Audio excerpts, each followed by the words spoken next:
పెట్టిస్తూ మా యొక్క హక్కుల కోసం ఎంత ప్రయత్నిస్తున్నా గత ప్రభుత్వాలు పాలక వర్గాలు మమ్మల్ని పరిగణలో తీసుకోకుండా మా యొక్క ఉద్యోగ మా యొక్క రాజకీయ అవకాశాలు ఎలాంటి అవకాశాలు లేకుండా ప్రభుత్వాలు మమ్మల్ని కాలతలుతూ వెళ్తున్నది. మేము ఈ సుదీర్ఘ పోరాట ఫలితం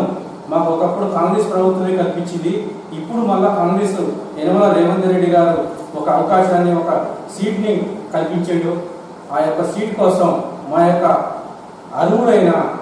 కూతాడి కుమార్ గారు అనాది కాలం నుంచి అన్ని జిల్లాలు తెలంగాణలో ఉన్న ప్రతి జిల్లా కూడా ప్రతి డివిజన్ కూడా ప్రతి మండల హెడ్ క్వార్టర్ కూడా ప్రతి ఒక్కరిని వెన్నుతంటి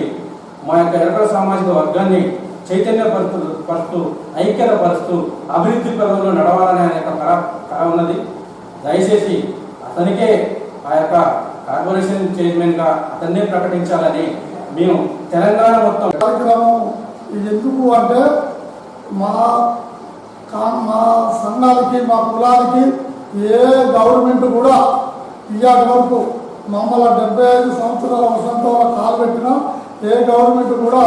మా కులాన్ని మా సంఘాన్ని మా జాతిని గుర్తించినటువంటి సమక్షంలో ఏనుగుల రేవంత్ రెడ్డి సీఎం ముఖ్యమంత్రి గారు మా సంఘాన్ని మా కులాన్ని గౌరవించి గుర్తించి ఏకలవ్య స్టేట్ ఫైనాన్స్ కార్పొరేషన్ ప్రకటించినారు. ఆ ప్రకటించినందుకు సీఎం రేవంత్ రెడ్డి గారికి మనస్ఫూర్తిగా ధన్యవాదాలు తెలుపుతూ అటువంటి చైర్మన్కు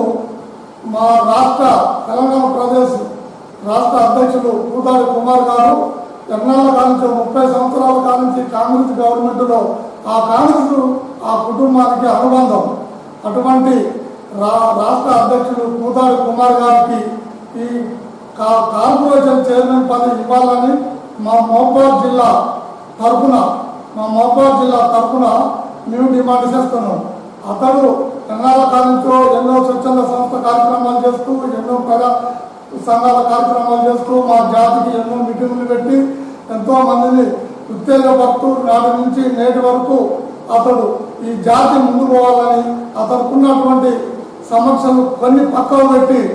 ఈ మా ఎరకల జాతి కోసం ముందుండి